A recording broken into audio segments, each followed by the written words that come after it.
11월 12일 목요일 말씀 묵상 시작하겠습니다. 안녕하십니까? 좋은 우리 교회 한승아 목사입니다. 오늘 우리가 함께 나눌 본문은 역대하 9장 13절부터 31절까지입니다.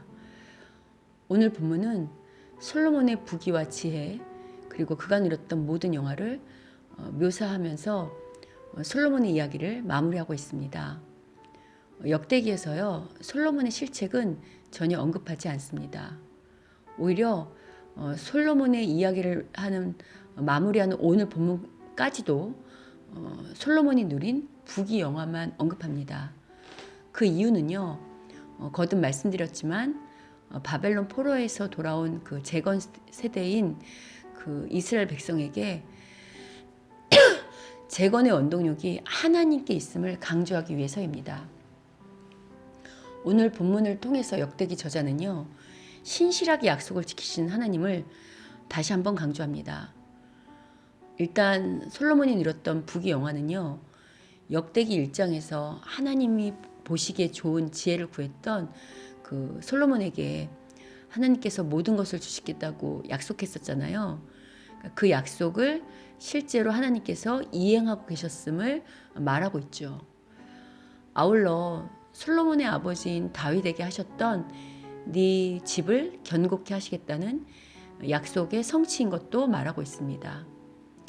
마지막으로 솔로몬에게 주신 지혜를 듣고 솔로몬을 보기 위해 천하의 열왕들이 예물을 가지고 오는 22절 이하의 내용은요, 바로 구약의 선지자들이 예언했던 그 미래의 메시아 시대 영광을 미리 맛보기로 보여주는 그런 내용인 것입니다.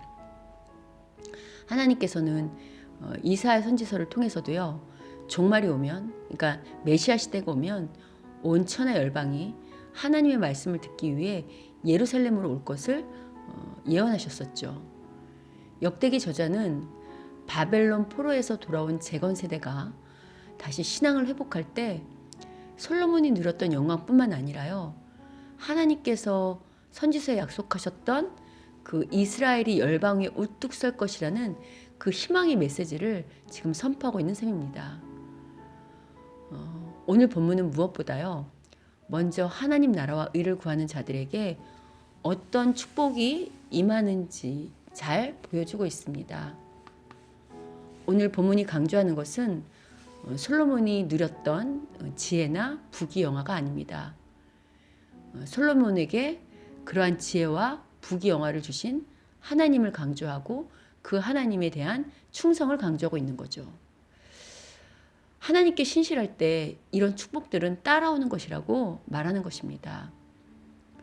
아울러 역대기는 솔로몬을 하나님의 성전을 건축하는데 우선순위를 둔 자로 강조하고 있습니다. 이는 하나님을 예배하는 일이 얼마나 중요한지 우리에게 가르쳐주고 있죠. 역대기에서 솔로몬은 하나님의 말씀에 순종하며 영적인 일을 우선시하는 우리가 본받아야 하는 그런 모범적인 신앙의 모델입니다. 오늘 본문은요, 이처럼 예배를 사랑하고 영적인 하나님의 일을 우선시하는 자들에게 하나님께서 어떻게 아낌없는 은혜와 풍성한 복을 주시는지를 잘 나타내고 있습니다. 또한 하나님은 이처럼 신실한 자들의 기도에 하나님 역시 신실하게 응답하신다고 말하고 있습니다. 지금 솔로몬이 누리고 있는 복은요, 솔로몬의 순종과 더불어 솔로몬의 기도를 근거로 하죠. 여러분이 다시 한번 역대기 1장부터 오늘 솔로몬 이야기가 나온 이 9장까지 찬찬히 읽어보시면 솔로몬이 하나님 앞에 했던 기도가 정말 하나도 땅에 떨어지지 않고 그대로 다 응답되었음을 알 수 있을 것입니다. 지금 역대기 저자는요, 돌아온 재건 세대에게 지금의 비참함을 보고 절망하기보다 이처럼 신실하게 하나님을 섬겼을 때 하나님 역시 신실하게 약속을 지키시는 것을 이렇게 얘기하면서요, 우리가 지금 현실을 바라보지 말고 하나님을 바라보며 미래에 대한 소망을 갖자고 메시지를 던지는 것입니다. 오늘 우리 역시 동일하죠. 혹시 여러분 가운데 지금 처한 현실이 비참하거나 혹은 절망스러운 분 계십니까? 현실을 바라보지 말고요. 하나님의 약속을 붙잡고 우리의 신앙을 견고히 다지시면 분명히 하나님께서 하나님 때에 오늘 솔로몬이 주셨던 그 복을 주실 것입니다. 아울러 역대기에서는요. 솔로몬의 지혜는 성전 건축과 아주 긴밀하게 연결되어 있습니다. 그런데 여러분, 솔로몬이 건축한 성전은요. 오늘날로 치면 더 이상 건물이 아니라고 그랬죠.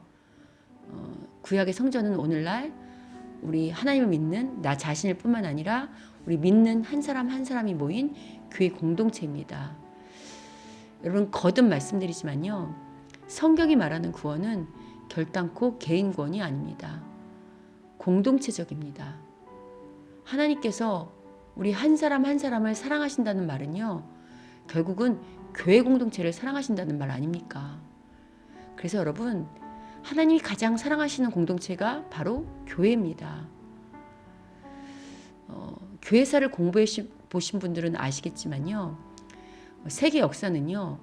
교회를 세우고 또 교회가 잘못됐을 때 그 교회를 회개하고 깨우치게 하고 그래서 다시 교회를 더 하나님 앞에 올바로 온전하게 세우는 대로 나아가고 있습니다. 그 요한계시록이 또 그러한 이야기를 잘 해주잖아요. 결국 이 땅에 남아있는 공동체, 영원한 나라, 영원한 공동체는 교회 공동체밖에 없습니다.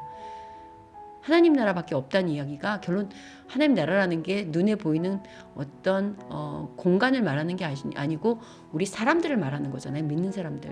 그러니까 하나님 나라가 잘 세워진다는 것은 결국 믿는 자들이 잘 세워진다는 말이고요. 결국 이 땅에서는 교회 공동체가 잘 세워지는 거죠. 그래서 하나님 나라를 이 땅에 잘 보여내는 공동체 역시 교회입니다.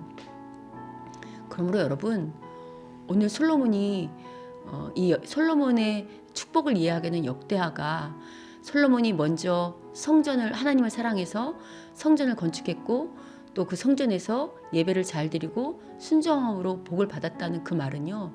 오늘로 치면 내가 속한 교회를 사랑하라는 말입니다. 내가 속한 교회 공동체를 사랑하라는 거죠. 이 말은 단순히 교회를 사업적으로 잘 키우라는 이야기가 아니고요.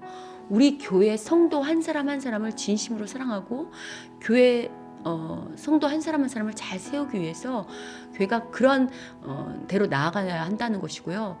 또 우리 교회만 세우면 되는 것이 아니고 그처럼 이렇게 이 땅에 있는 모든 교회들 그리고 이 땅에 있는 하나님을 믿는 사람들을 잘 세운 대로 나아가야 된다는 얘기입니다. 그리고 그래서 먼저 그 나라 의를 구하라는 그 말의 의미는요. 어찌 보면 우리가 속한 교회를 하나님 보시기에 좋은 교회로 잘 세우라는 그런 자들에게 하나님 축복하신다는 의미와 일맥상통한 것입니다. 우리가 예배를 사모하며 우리가 속한 교회뿐만 아니라 하나님 나라 백성들을 잘 세우기 위해서 그게 선교가 됐든 어떤 선행이 됐든 그런 일들을 먼저 우선시할 때요. 하나님께서 먼저 하나님을 사랑해서 또 예배를 사모해서 성전을 건축했던 그 솔로몬에게 주셨던 그 오늘 본문의 모든 복이요. 바로 우리의 것이 될 것이라고 말하는 것입니다.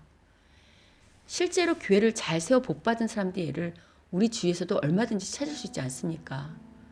실은 저희 교회 성도님들도 요새 정말 교회를 자원하는 마음으로 참 열심히 섬겨주시는데요. 그래서 복을 이미 받고 계시는 분들도 계시고요. 또 분명히 이런 분들에게 하나님께서 정말 복을 주실 줄 믿습니다.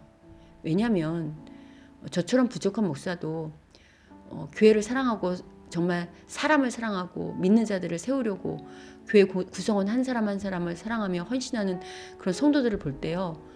정말 너무 귀하고 그래서 절로 하나님께 복 주시기를 간구하게 되는데 하나님은 오죽하시겠습니까? 분명 이처럼 교회 공동체를 잘 세우기 위해 헌신하는 성도들에게 솔로몬에게 주셨던 그 복을 꼭 주실 줄 믿습니다. 그러므로 오늘 이 말씀을 듣는 모든 분들도요. 먼저 하나님 나라와 교회를 사모함으로 오늘 솔로몬이 받았던 이 모든 복을 누리는 모두가 되시기를 주님의 이름으로 축원합니다.